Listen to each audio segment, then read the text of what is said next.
Nakakatawa yun. Nakakatawa. Natatawa. Ano kayo dyan? Kayong manood. Nandito po kami.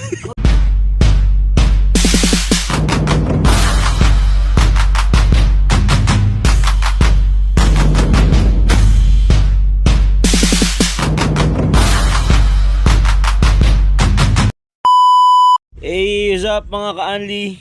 Nasa short vacation tayo today. Finally, nadalaw ko din ang hometown ng aking tatay. Wait, gala snippets muna tayo. Wherever you go, wherever you stay, don't you forget that love is always coming your way. No matter how far, how broken you are, don't you forget that love is always coming your way. Always. Dito yan sa Buhi, Camarines Sur, dito sa Bicol. Hey, I'm with my dad and with my Hello! lean sister ko. Lean nga eh, wag sa payat. Nakakatawa yun. Nakakatawa. Natatawa. Ano kayo dyan? Kayong manood. Nandito po kami. Huwag niyong panoorin yung vlog niya. We're here at Buhi.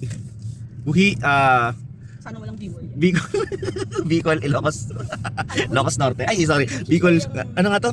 Camarines Norte. I-share yan. Camarines Sur. Ay, Camarines Sur. Bicol, Camarines Sur. Huwag niyong i-share yan guys. Not worth it. Like that. Oh my God. Gusto ko manonood ng ganung vlog.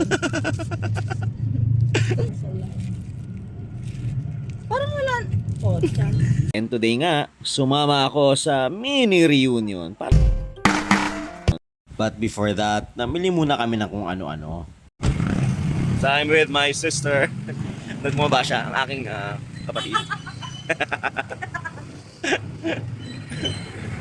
So makikita nyo guys yung ano, yung Lake Buhi. Lake Buhi, di ba? I'll show you guys. Tara. Hi. Sino kayo dyan? Ano ba dito? Food dito. Sako na lang. Buhin yung balde. So ito po yung Buhi Market.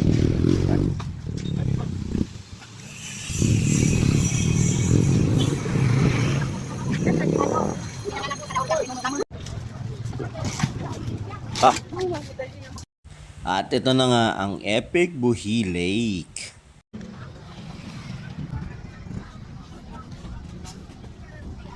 Kaya tayo nakaharap. Yay! We're here. Buhi Lake.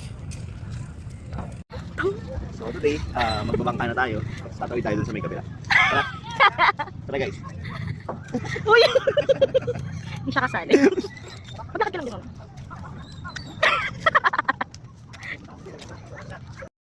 So yun, balik na nga tayo sa mini reunion na parang gano'n na nga ng aming pamilya dito sa isang resort sa Monte Calvario, Buhi. It's a local resort na may flowing river.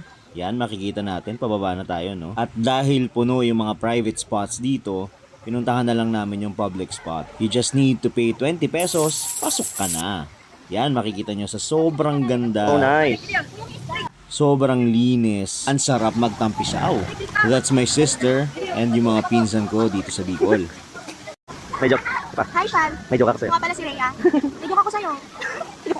It is a natural stream na medyo dinevelop ng konti lang naman para mas ma-accommodate ng maayos yung mga dumadalaw. At syempre para iwas aksidente. At eto nga ako, lumulublob ng konti, sobrang lamig. At yan nga ang flowing water na sobra naming na-enjoy. Fat legs from a fat lady. Go Pia. Ano ba Pia ba to? Ano? Nicole. Go na Nicole. Hi guys. Ito yung ano ko. Cousin ko yan si Nicole. Yung pinakamaganda kong pinsan. Dito sa Bicol. Lacey. Love po nga si Nicole. Masarap lang maka-experience ng natural water flow paminsan-minsan. Feeling ko natatanggal yung stress ko sa katawan. So kung nasa area kayo ng Monte Calvario dito sa Buhi, isa ito sa aking recommendation sa inyo. Look at that, oh. All natural, nakaka-relax yung sound. Ay, may nakausap pala tayo. May review siya dun sa lugar.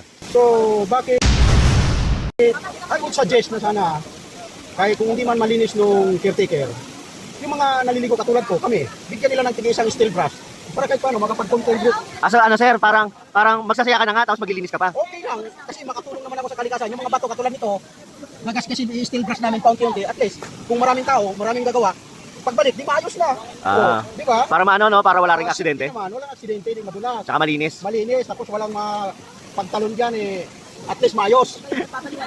Halimbawa ako, bigyan ako steel brush, ganyan ito, kahit ganyan malinis ko, halimbawa 100 tayo, hindi matatapos, malinis na pagbalik. Grabe.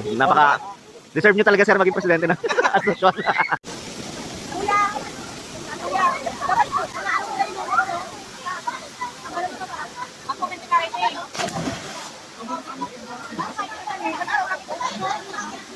At yun na nga. By the way, huwag tayong mag-expect masyado sa bihisan dito. Maputik tapos walang tubig. Anyway, okay lang. Pero sana malinisan pa rin kahit papano. Uwian na! Bye-bye!